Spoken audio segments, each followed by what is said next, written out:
Ya abantu mwese tumaze kumenyerana turongeye turabasuhuje rwose n'abandi mutubonye bwa mbere tubaye ikaze kuri uyu muyoboro wa YouTube ariwo Joshua TV Rwanda. Imana y'amahoro ibagire neza, ubwiza bw'Imana nibukomeze buganze. Turanezerewe kubw'uyu munsi, turanezerewe ko Imana yongeye kuduha uburenganzira bwo kongera kuvugana namwe. Hari benshi babishakaga ariko ntibabibonye, ariko twebwe turashima Imana ko turi bazima. Turashima Imana ko ikomeje gukora ibikomeye. Turashima Imana ko ikomeje kwitamurura no kwesha icyubahiro. Amahoro y'Imana n'ubuntu bwa Mwuka Wera nibukomeze buganze. Uyu mwanya rero twongeye kugirirwa ubuntu bwo kugira ngo tugire ibyo tuganiraho. Uyu munsi nje mu ijambo rivuga ngo gira umwihariko mu buryo bwo gusenga bwawe. Abantu benshi barasenga kandi wibuke ijambo ry'Imana ritubwira byinshi mu bantu bagiye bagira umwihariko mu buryo bwo gusenga. Kuko iyo dusomye ijambo ry'Imana ritubwira amakuru y'umuntu umwe ngo wari urwaye, ngo hanyuma Yesu ari Kaperinawumu, ngo baramubwira ngo uwo murwayi baramubwira ngo Yesu ari hano, none ngo ujye kumureba. Uyu muntu akoze imibare abona abantu ni benshi kuko bamubwiye amakuru y'abantu bahari n'abafite uburwayi butandukanye, ariko uyu muntu arababwira ngo mureke tugende tugire umwihariko, twebwe tugire uburyo bwo kujya gushaka Yesu. Umuntu usubizwa, umuntu ugira imbaraga, umuntu uva ku rwego rumwe akajya ku rundi, ni umuntu ugira umwihariko mu gusenga kwe. Igihe cyose udakiza umwihariko nabwo uzabona resulta z'ibintu ushaka. Ibintu bya mbere bigira umuntu umunyamasengesho bikamufasha bikamubera inkingi ni igihe afashe umwimerere cyangwa se agafata umwihariko mu gusenga Imana cyangwa se mu kubana n'Imana, ariko akagira ikintu cy'umwihariko. Iyo usomye ijambo ry'Imana muri icyo gitabo cy'ubutumwa bwiza bwanditswe na Mariko, hakubwira aba barwayi ngo uyu murwayi yaje ahetswe n'abantu bane, ngo bageze ahantu basanga abantu ni benshi, ngo basanga abantu ni benshi ku buryo umuntu atabisobanura, ariko ngo babuze uko babigenza. Niko ijambo ry'Imana rivuga, ngo baravuga ngo reka twurire hejuru abe ariho tujya gutobora. Nutagira umwihariko mu masengesho ujya ugira ntabwo byagukundira. Imana irashaka kugira umwihariko mu buzima bwawe. Imana irashaka kugira umwihariko mu byo utekereza. Imana irashaka kugira umwihariko mu byo ugambiriye gukora. Izina ry'Imana rishimwe kandi rihabwe icyubahiro. Imana irashaka kugira umwihariko mu byo wapanze. Gira ibintu bya innovation, gira ikintu bita creativity mu Cyongereza. Baravuga ngo nta muntu wigeze agira kino gitekerezo cyo kurira inzu ngo asambure inzu, ariko twebwe tugiye kubikora kubw'inyungu yacu n'iy'umurwayi wacu, kandi tuzi ko Yesu ari buze kubibona, ari buze kubireba, nta kabuza, ntabwo byamubuza kudukiriza umurwayi. Se mbere yuko wowe urambirwa ni akahe gashya urimo ushaka na Yesu? Kuko mbere yuko uvuka hari abari bari kumwe nawe, hari abamushatse, na nyuma yuko uvuka hari abakomeje kumushaka, no muri iki gihe urimo hari abakomeje kugenda bamubwira byinshi. Ariko se nuhe mwihariko uri gushyiraho kugira ngo arebe ibyawe biha agaciro kuruta iby'abandi? Nkunda kuvuga ngo nta nyanda kukayibabaje. Uburyo ushakamo Imana, uburyo uri buze kubonamo Imana, uburyo uri buze kuyitereta, nibyo biri buze kuguha amahirwe yo kugira ngo umubone. Nibyo biri buguha amahirwe yo kukwicaza muri icyo gisubizo Imana yavuganye nawe. Ngo barangije barurira, niko ijambo rivuga, ngo basambura inzu, ngo bamanurira umurwayi hejuru, ngo baringanirije aho Yesu ari. Ringaniriza aho umwami w'abamari niho ibintu biri buze kugenda neza. Ringaniriza aho Yesu ari niho ibintu biri buze gutungana. Apana kunyuririya hirya ngo wongere uce na hano, ngo wongere uce na hariya hirya. Ringanyiriza aho umwami ari urebe ko bitari buze kuvamo resulta zifatika. Oya, wifata icyemezo cyo kongera gusubira inyuma, wifata icyemezo cyo kongera kubivamo, ahubwo wowe ibyo wari usigaje kubwira Kristo reka kongera kwizuyaza ngo uzenguruke ngo wiraze Nyanza. Ahubwo ringaniriza aho Yesu ari, maze uvuge ngo naringanirije aho ari aranyirengagiza. Nuringaniriza aho ari biri buze kumugeraho atabanje kubwirwa, niwe ubwo uri buze kurebera avuga ngo iki ni ikibazo cya runaka, ibi ni ibintu bya runaka, urebe ko atari buza kubikora kubera ko waringanirije aho ari. Va mu matiku, va mu ntambara, urebe ko umwami atari buza kugira icyo akora.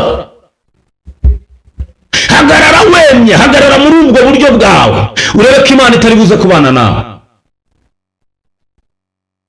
Akenshi iyo turi kuvuga ibi bintu ntabwo abantu benshi babyumva kimwe, ariko niko kuri, kuko igihe cyose uri kugenda ukarenganyiriza aho Yesu ari, icya mbere ntushobora kuringaniriza aho ari utazi aho ahagaze, uzi ibipimo bye, uzi umwanya arimo, uzi aho ari. Muri uwo mwanya byo byonyine kumenya aho Yesu ari akaba ariho uringaniriza, nabwo ni ubundi buhanga. Mu isi y'umwuka ni ukumenya neza ko uri muri presence ye. Iyo waringanirije aho umwami ari, ibintu birakunda, ibintu birashoboka, ibintu biragaragara. Ntabwo uca hirya ngo uca hino, upfa kuba waringanirije aho Yesu ari.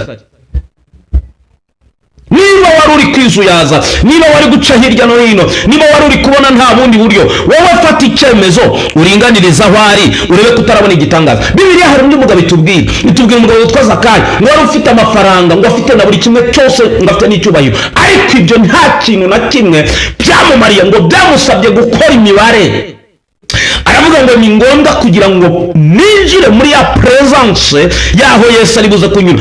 Igiti abona biri guhura n'igiti, aravuga ngo reka ngende nurire kiriya giti, nimara kucurira hariya niho ndibuze kubona umukiza neza. Arahanyura, ndabizi kuriya mwanya Yesu awurimo ari buze kuwugeramo. Zakayo ngo abikoze, Yesu aramureba, warangije aravuga ngo Zakayo, nkwiriye kurara iwawe. Kuko abantu bose bari hano ntabwo ariko bagize iryo yerekwa, ariko Zakayo urabikoze. Iyo ukoze akantu gatungura Yesu, nawe araza akagukorera ibindi. Iyo ukoze akantu gatungura Yesu, nawe araza akagusubiza. Zakayo ngo aragenda yurira igiti, ngo amare kurira igiti, Bibiliya iravuga ngo nuko Zakayo abona Yesu. Ngo Yesu nawe ahageze, za mbaraga Zakayo yakoresheje amushaka bimera nk'ibikururanye, bimera nka ema.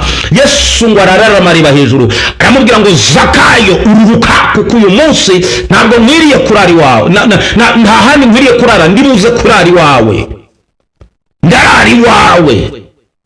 Kubera iki?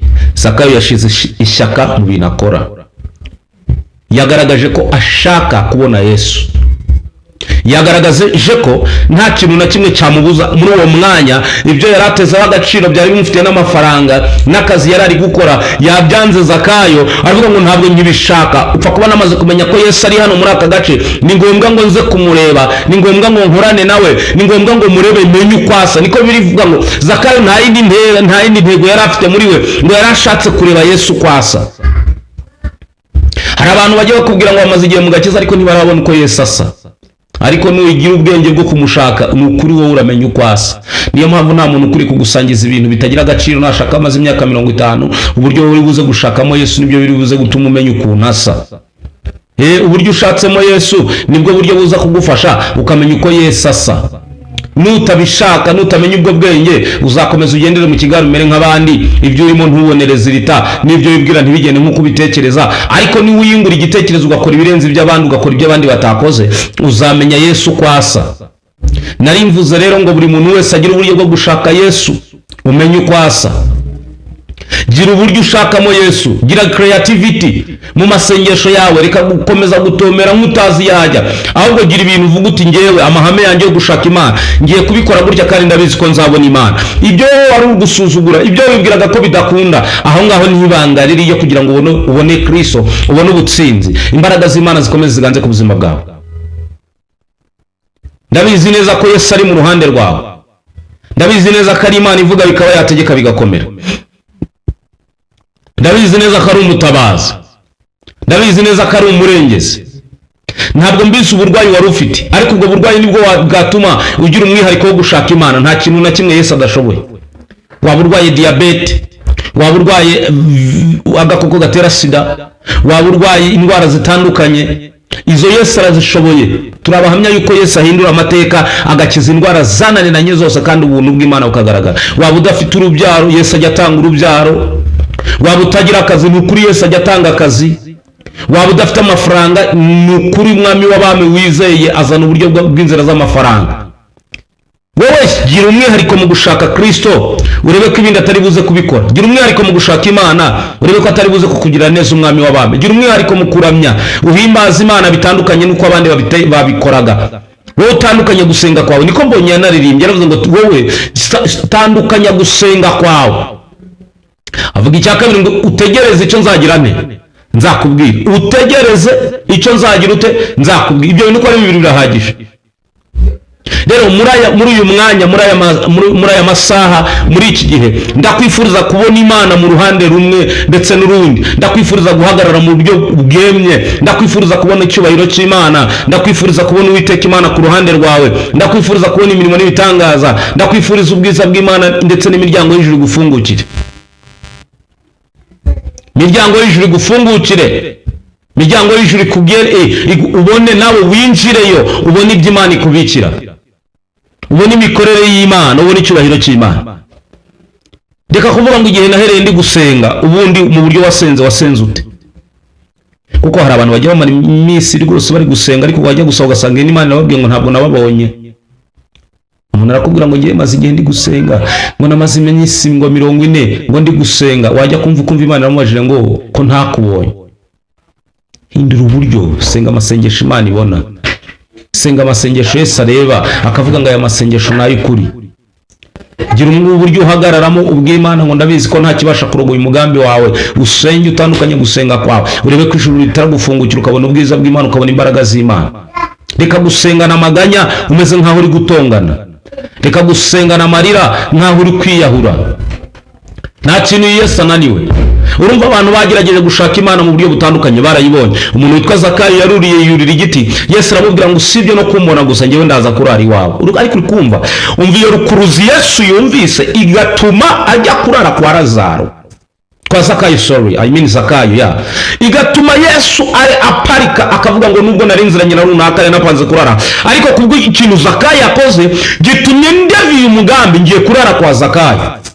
Urumva ari ibintu byoroshye kugira ngo Yesu abihindura, avuge ngo urereye nonaha ngiye kurara kwa Zakayo. Umva umunezero Zakayo yahise yakira, mu gihe yari kubona umunyacyubahiro atamugera imbere no kumureba byanze, none afashe icyemezo ko agiye kwinjira mu nzu ye. Gira umwihariko mu buryo bwo gusenga, gira umwihariko mu byo ukora, gira umwihariko mu byo utekereza, gira umwihariko mu byo utegura, urebe ko bitari buze kujye no muri business. Umuntu uzanye business akagira agashya runaka, abantu benshi baramuyoboka kuko hari akantu abazanye abandi badafite. Nawe zana agashya, gira umwihariko mu buryo bwo gusenga Imana, urebe ko ibisubizo bitari buze.